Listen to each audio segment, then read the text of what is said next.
აჯამურაზე, კეთილაძისა და პუშკინის ქუჩების დამაკავშირებელ ხიდს სრული რეაბილიტაცია ჩაუტარდება.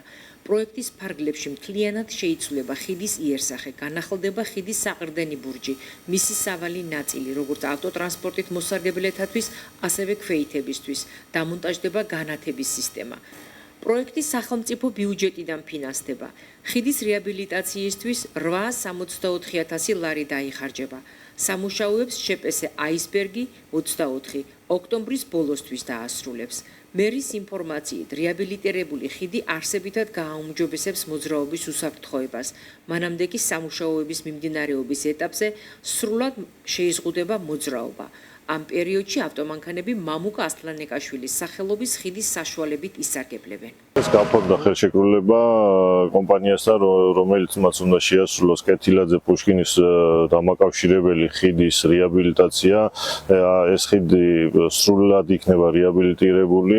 14 თებერვლიდან მოხდება გადაკეტვა როგორც ქვეითად მოსიარულეებისთვის, ასევე ავტომობილებისთვის და მოძრაობა შეძლებენ მამუკ ასლანიკაშვილის სახელობის ხიდიდან. პროექტის ჯამურღირებულება შეადგენს 864,000 ლარს და პროექტის დასრულების შემდეგ მოსახლეობა შეძლებს განახლებულ ხიდით სარგებლობას.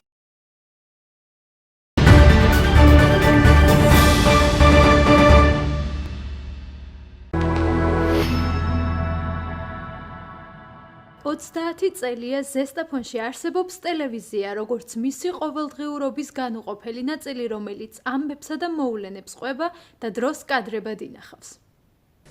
ამ დღეებში ტელემაუწყებლობას შეუდგა ტელევიზია არგო. პირველი საეთერო სიგნალი არგომ 30 წლის წინ, 1995 წლის 25 დეკემბერს, საღამოს 7 საათზე გაუშვა და მაყურებელთა დიდი აუდიტორიის კარი შეახო. მას შემდეგ ადგილობრივი მაუწყებლის გადმოცემული ამბების საზოგადოების ინტერესის ცენტრშია.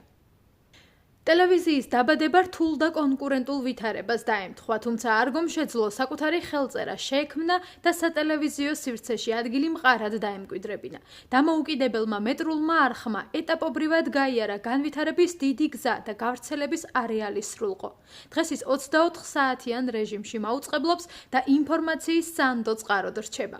მსოფლიო იცვლება და იცვლება ინფორმაციის მიწოდების გზები და წყაროები.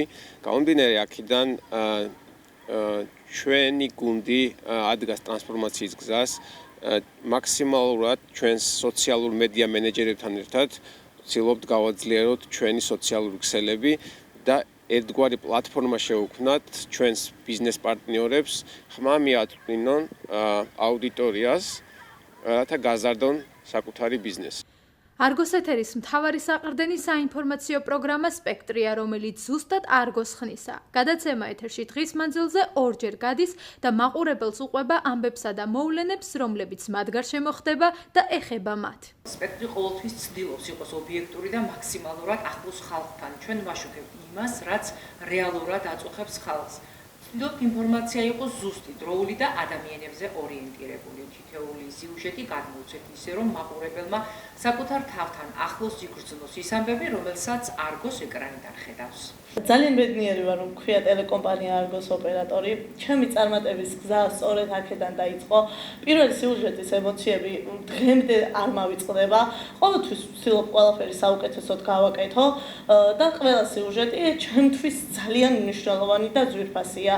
ტელეკომპანია არგო ყოველთვის ქმნის და შექმნის თავის დიდ ისტორიას და მე ბედნიერი ვარ, რომ ამ ისტორიის ნაწილი ვარ. სპექტრი აქტიურად იყენებს სოციალურ პლატფორმასაც, რაც მაყურებელთან მუდმივ კომუნიკაციას და უკავშირს უზრუნველყოფს. სპექტრი მაყურებლის ნდობას წლების განმავლობაში ინარჩუნებს, რადგან მასში რეალური პრობლემები, სოციალურ-ეკონომიკური თემები, ადამიანთა ისტორიებია. ტელევიზია არგო ძალიან მნიშვნელოვანი სივრცეა ზესტაფონისთვის. ის 30 წლის განმავლობაში აერთიანებდა არაერთ თაობას და ხმას აწვდიდა ადგილობრივ მოსახლეობას.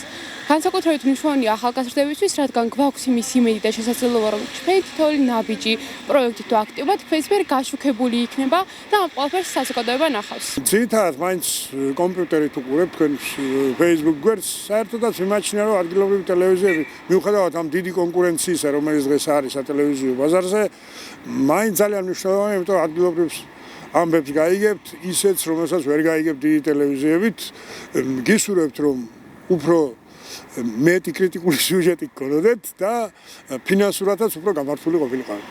არგოს მთავარი სიმდიდრე კადრებად შემონახული ზესტაფონის ცხოვრების 30 წლის მატიანე და ადამიანებია, რომლებმაც ეს ისტორია შექმნეს.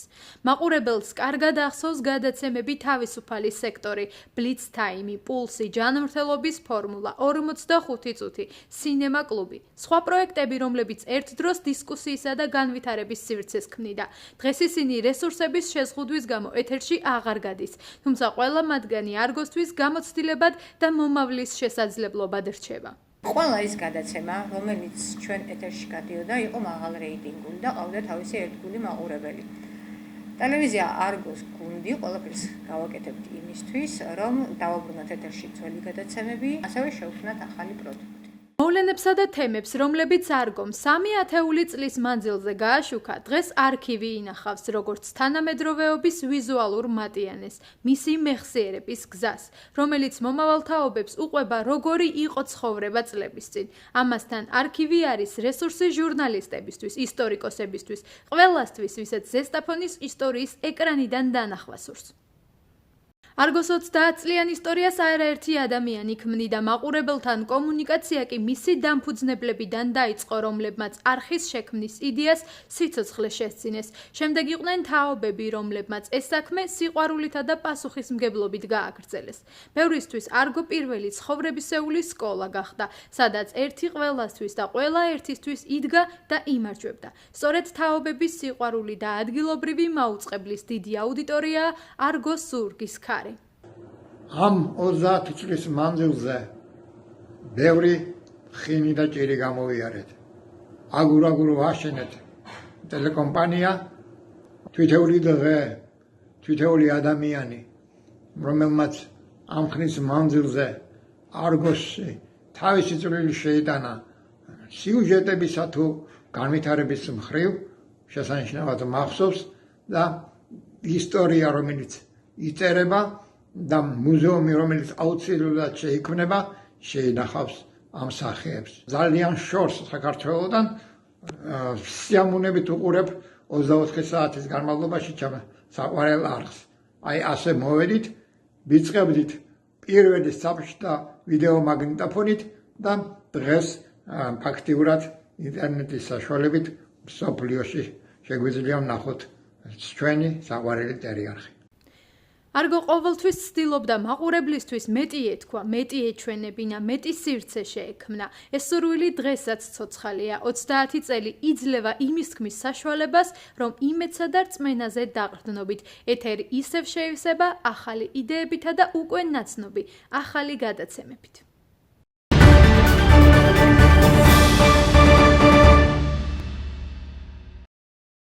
15 თებერვალი ბავშვთა ონკოლოგიური დაავადებების საერთაშორისო დღეა.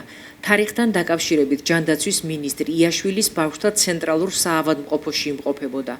მიხეილ სარჯოლაძემ ონკოლოგიური დიაგნოზის მქონე პაციენტები მოინახულა, შეხვდა მათ მშობლებსა და სამედიცინო პერსონალს. მინისტრი ბენეფიციარების ჯანმრთელობის მდგომარეობისა და მკურნალობის შესახებ ინფორმაციას ადგილზე გაეცნო. ონკოლოგიის დიაგნოზის მქონე ბავშვების მკურნალობას, როგორც საქართველოში, ისე მსოფლიოს წამყვან სამედიცინო დაწესებულებებში სახელმწიფო სოციალური პროგრამის ფარგლებში აფინანსებს. აღსანიშნავია, რომ ონკოლოგიური დიაგნოზის მქონე ბავშვების საზღვარგარეთ მკურნალობის პროგრამა 2023 წლის აგვისტოდან მოქმედებს. სამკურნალო პაკეტი მოიცავს დიაგნოსტიკასა და მკურნალობის კურსს. 18 წლამდე ონკოლოგიური დიაგნოზის მქონე ბენეფიციარებს სახელმწიფო საქართველოსთან ერთად მკურნალობას ესპანეთის, ისრაელისა და თურქეთის წამყვან მაღალტექნოლოგიურ სამედიცინო დაწესებულებებში უფინანსებს. ამ მოქმედებიდან დღემდე პროგრამაში 195 ბენეფიციარია ჩართული. თებერვალი გამორჩეული თვეა ყველა იმ პაციენტისთვის, რომელსაც ონკოლოგიური დაავადება აქვს. თებერვალს ჩვენ აღვნიშნავთ კიბოს მსოფლიო დღეს, ასევე აღვნიშნავთ ბავშვთა ონკოლოგიური დაავადებების საერთაშორისო დღეს. ძირითადი მიზანი ესეთი დღეების არის პირველ რიგში მხარდაჭერა ონკოლოგიური დაავადების მქონე პაციენტების, ბავშვების მხარდაჭერა, ოჯახების მხარდაჭერა. ვინაიდან ეს არ არის დაავადება, რომელიც ერთიანი ძალისხმევის გარეშე შეიძლება იყოს დაძლეული.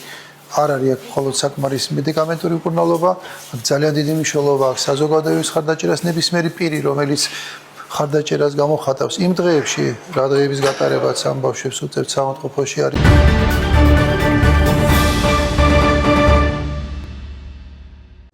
ჭირდებათ პროექტი? სალამ. მე თამაზ მაჯიდიძე ვარ, აქ სახელოსნოს თანადამფუძნებელი და არქიტექტორი. დავაწყიანი გამოცდილები. ჩვენს პროფესიონალურ გუნდთან ერთად ჩვენ დაგეხმარებით შექმნათ საცხოვრებელი პარკის, კომერციული პარკის, სრული საპროექტო და სახარჯაგუხო დოკუმენტაცია. დაგეხმარებით თქვენთვის სასურველი ადგილის კომფორტის ზონად გარდაქმნაში. ხნით თანამედროვე და გემოვნებიან სივრცეებს. მუშაობთ ძველი შენობების დემონტაჟისა და რეკონსტრუქციის პროექტებზე. ეს მხოლოდ ნაწილია იმ სერვისებისა, რასაც საპროექტო არის სახელოსნოდ გავაწყობთ. და ჩემი გუნდი მზად ვართ ნებისმიერ დროს გაგეწიოთ კონსულტაცია და დაგეხმაროთ თქვენი პროექტის შექმნაში. არც სახელოსნო, შექმნით შენი პროექტი. ქალაქ ზესტაფონში მერიის გვერდით წერეთლის რვაში თქვენი იდეები რეალობად იქცევა. არჩ სახელოსნო გთავაზობთ სრულყოფილ მომსახურებას არქიტექტურულ და დიზაინერულ პროექტირებაში. ინდივიდუალური საცხოვრებელი სახლები, ინტერიერის დიზაინი, კომერციული ფართების დაგეგმარება და თანამედროვე ფუნქციური გადაწყვეტილებები. არჩ სახელოსნო პროფესიონალიზმი, ხარისხი და კრეატივი ერთ სივრცეში.